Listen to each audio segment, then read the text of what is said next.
All right, so we are officially in Phantom Nightmare regional season, and I think it's only fitting we kick this off with a couple meta topping deck lists. Before we get started, I want to quickly remind you that my SP giveaway is still going. It ends on the 22nd of February, so in case you haven't entered yet, make sure you do. You just gotta like a video, comment something, follow me on Twitter, and of course make sure you are subscribed, and you have a chance of winning an SP Little Knight, which is going to come in handy in this next format. So yes, let's kick this off with a Fire King deck list. We're gonna talk a lot about fire decks. So from what I've seen, a lot of these Fire King deck lists run quite a big Snake Eye package. It's literally 3 Ash, 2 Populous, 1 Flame Birch, and also 1 Oak. And there's also the Field Spell, which in case you haven't checked out its effect yet, like the Field Spell is so good. It's actually good. So yeah, I'm pretty sure we're going to see it in almost every deck list. So what we're going to be focusing on is going to be some of the ratios mainly, because this is the things that are going to be different. We're going to talk about the ratio of Diabellstar because we're actually going to compare this to the next deck list, and I will jump back and forth. This next one is playing 2 Diabellstar with 3 Wanted, 1 Original, and also 3 Bonfire together with the Snake Eye lineup, but there's no Oak, which I think Oak is actually kind of good, so it's a little surprising to me that they decided to cut it from this list. But if we go back to the other one, there's 2 Bonfire here, so I assume the amount is going to depend on how many people could realistically get at the point of them going to the event they went to. So this is 2 Bonfire, but only 1 Diabellstar with 3 Wanted and 1 Original. So we'll see once we move further into the format how the ratios are going to change, but of course you want as much consistency as possible. Since this is not a pure Snake Eye list, it makes sense that there's only 2 Populous as well as in the next one. And as for the Fire King engine, I think it's fairly standard at this point to play one-offs of Garunix, Ponix, and also Arvata, and then also 3 Kirin. And the next list is the same in that regard. I also really like the Circle of the Fire Kings. I think this card is actually really nice. It's able to dodge things and just gets you a ton of value. And there's also one-offs of the Field Spell and also Sanctuary. So this is no pure Fire King list, but like we said, Snake Eye Fire King, and I think this is probably the way to go moving forward. And as for non-engine, we have Ash, Droll, Nibiru, also Valor and Impermanence, and the other list is playing very similar cards, but there is no Nibiru. There are, however, 2 Talons and 1 Called By, which I personally am a huge fan of this ratio. And there's also 1 for 1. Let's see if there is one in the next list. There's not, but I think 1 for 1 is actually kind of nice. I kind of like it more in the list with pure Snake Eyes because you also have Jet Synchron to summon out, but to each their own. And as for the extra deck, most of the extra deck is going to be standard. There's all of the cards that facilitate the Zealantis OTK, obviously. There's also the Dualitl Chimera, which there's been a lot of talk about this card and people are buying it out. There's cool combos with this card. So yeah, I think it's really important to actually include it.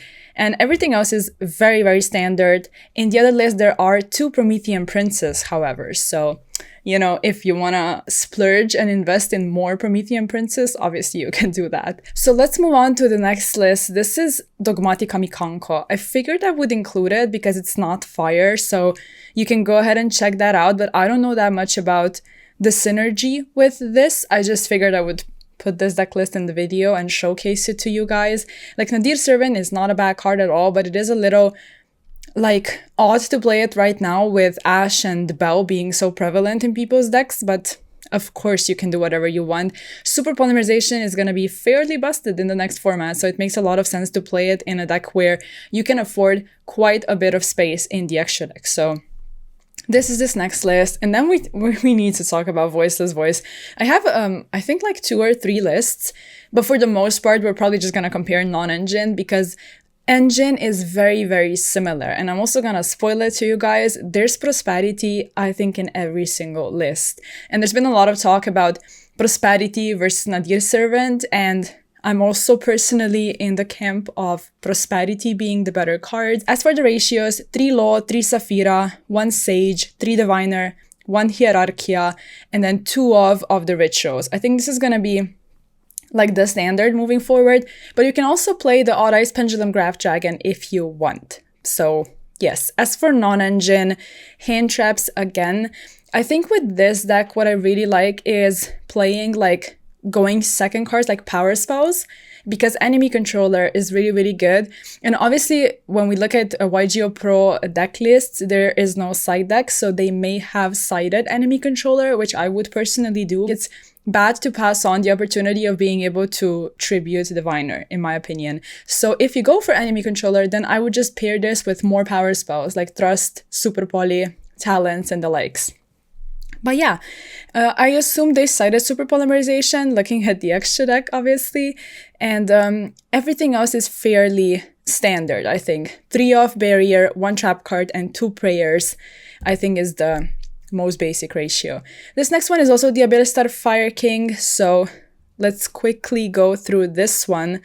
There is Phoenix in the extra deck. This is a little different. We see 3 Prosperity, 2 Field Spell, and 2 Sanctuary. So this is basically a very similar version to what we saw before, but it's just a little different when it comes to ratios of Fire King cards. However, there are still one-offs of the Fire King main deck monsters. What is the main difference, actually? Oh, there's no Bonfire. Oh, okay, this makes sense. So in case you don't have Bonfire, obviously you're going to have to up the numbers of some of your other cards, since you want to make sure you play as consistently as possible. And I think it's really cool that they actually got top 8 at a regional with non-Bonfire deck. Yeah, that's actually really, really inspiring for anyone not trying to waste a fortune, for those cards. So that's cool. And let's move on to another list. This one has... this one is very, very similar to what we saw before. The only little difference would be Unicorn in the extra deck, and there's also Anima, which I like. Like, people still play into Anima, which is, kind of funny. Let's move on to Kashtira. So this is the top 4 of a Newcastle regional. I think Kashtira is going to be a bit of a threat to some fire decks, actually, mainly because of Shifter, but... yeah, there's no Heat Soul in the extra deck though, which is interesting. I actually think the entire Heat Soul Cyberse combo is really cool. So yeah, they decided to exclude it from the deck, but of course, you can build your deck however you like. The only little, I guess, odd thing would be a lot of 2-ofs in the main deck, which is 2 Droll, 2 Bell, and 2 Talents. And there's also Terraforming, which plays into Droll, quite heavily, actually. So interesting deck list. I do disagree with cutting cyber stuff from the extra deck, but yes, top 4, which is really cool. So this next one is top 8 Dragon Link, and I was I was quite surprised when I saw this deck list, because dragons were a little written off for the next format. They just don't seem that incredible because Bishios don't function as non-engines so well in a fire-dominated meta. But obviously, once Dragon Link is able to go off, it's really tough to go through that board, actually. They put up so many disruptions that you're not realistically breaking that unless you have super polymerization or a dark ruler or something, which is probably not going to see play moving forward. But yeah, let's check out the actual list and the ratios. So 2 Tracer, 1 off of the other rockets, which I think this is correct, Noctavision, and also Apsarider 3, Seifert. Yeah, everything is fairly standard, actually. There's I assume this is the Red Eyes. I don't recognize the artwork, but this Red Eyes works in tandem with Gamma and Driver, because it's actually able to send Driver to special summon itself, and I think that's kind of neat. So yeah, as for non-engine, there's Talents and also some hand traps. Main decking Diddy Crow is a really interesting call, and main decking Branded Beast is I don't know. I'm not all for it. You can do whatever you want. I guess it is an additional disruption, which is fine. And yeah, I really like the XYZ in the extra deck. I think this actually comes up, especially if you're playing a bigger Bistio count. Now this one I'm probably most excited about in this video is the Runic Goti list, which I saw this and I was a little inspired to play Goti, I'm not gonna lie. I think it's just cool to play Runic with anything pretty much. And yes, Goti is looking kind of interesting moving forward. I really like what the deck is able to do, but the issue with it was that, it didn't have proper starters and it didn't really just do that much. It was a little fragile, if we're completely honest. But Runic is one of those decks where, or engines, I should say, where it's just able to provide sort of like, you know, something for other decks to fall back on. So you pair everything together, and then you're actually able to make your other engine work, which in this case is going to be Godi. So yes, there's the Hop Ear Squadron, which is cool. I think this is a tuner, if I'm not mistaken. But yeah, this deck list is looking really interesting. We have 2 of the Runic fusions, and then a couple level 10 synchros, and obviously all the Godi stuff that you need. So yes, I think this is really cool. Now moving on, we have a Diabellstar Snake Eye list. So this is pure Snake Eye. And this is what I was talking about, you know, I said 1-for-1 together with Jet Synchron. And I love that you can include like Formula Synchron, being able to go into Savage and then into Baron later. Like we were literally testing like a couple hours ago. My husband played this deck and I was a little shocked about what this deck is able to accomplish and how much it's able to actually play through, because you have so many extenders and there's a lot that you can do. And the field spell and like all of these cards just put so much pressure on the board, so you're forced to interact with them. And I think that's really, really busted. So yeah, I think the Snake Eye list is just so cool, and there's a lot of space for non-engine, which is also amazing, because you put up a board that may not seem as threatening, but then you stop your opponent for a fact, because you have so many hand traps and Princess in the graveyard and just so many different interruptions. And then pretty much on the crackback, you just facilitate the Zealantis OTK and you're fine. So yes, I really, really like this list.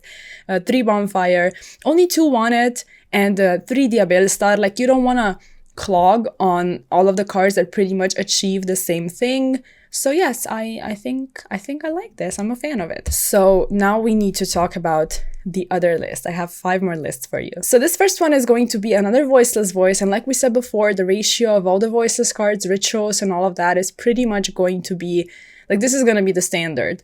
But yeah, non-engine is pretty much what you can switch up, and whatever you want to do, you can do with your non-engine. And as for the extra deck, you have Synchros, which you're able to access, obviously with the help of Diviner, and there's also Entis, and we also see 2 Dynamondo, a couple Charmers, Anima. Yeah, Entis is obviously here for Diviner plays, which I also like going second, because Diviner turns into like a way to break a board, or at least bait an interruption, which is really nice.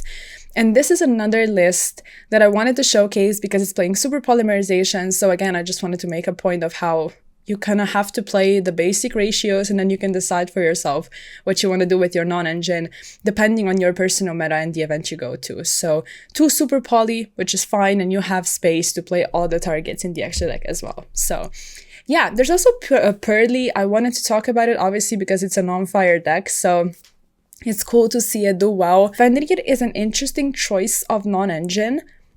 I'm not against it, but I have yet to, I guess, decide how important it is in the next format. I feel like some other cards might be a little more impactful. So yes, we see a lot of the BLS link in people's extra decks, which I assume is because of its effect of unable to be targeted and destroyed. So you don't expose your stuff to Princess. And also, like, one of its effects is non-targeting banish, which is important, so you don't trigger any of the destruction effects when it comes to Fire Kings and everything else that just wants to be destroyed in this meta. So yes, let's move on to the Rescue Ace list. This one is playing only 2 Hydrant, which I personally would probably run 3. Like, in my opinion, that's important. But there's also 3 Impulse and 1 Fire Engine. So, you know, Impulse ratios are pretty much like to each their own. And Fire Engine is great in a couple like instances, but it's also kind of terrible when you draw it and have no use for it. So again, you can decide for yourself. But there are 2 Diabellstar, 3 Wanted, and 3 Bonfire with 2 Populous. So, I mean, I kind of like this. Like, I'm not against it. And also going over 40 so you don't draw into your bad draws, which there are quite a couple of them in this deck. Obviously, you know, the one-offs that you are forced to play. But I love that you have a lot of ways of accessing your Hygiene and just doing your plays. Because what this deck is struggling with is being prevented no pun intended, of getting to hydrant in all of your plays. So yes, I also like the inclusion of Phoenix together with obviously Princess Zealantis and Amblueo in the extra deck as well. So you're also able to do the OTK. And as for the last list, this is also, I think, Snake Eye list, and this one is playing 3 of the Witch, 1 Kurikara, 1 Jet Synchron, one Dark Ruler, only 1 Dark Ruler, and 1 Talents. Oh, okay, there are thrusts here. Okay, this makes sense. So you actually main deck your thrust targets, which would also be the Daruma Karma Cannon. That's interesting. It's really interesting to actually decide to main deck this card, but it is really, really busted in some situations. And then as for your side deck, I can see that, you know, this person is also utilizing a lot of normal spells and traps, which works together with thrust. So yeah, that's pretty much going to be it. Oh, there's also the Kikinagashi Fucho, which is kind of cool in the extra deck. And yes, I think that's gonna be it. So hopefully you enjoyed this video and you saw a couple different things that you're able to do, and you saw a list with no bonfire. So, you know, it is possible to do well because decks are just extremely busted, and that's just added consistency. So if you enjoyed, make sure to give the video a like. And if you haven't, you know, entered into the giveaway yet, make sure you do that as well. And I'll catch you in the next one. Bye.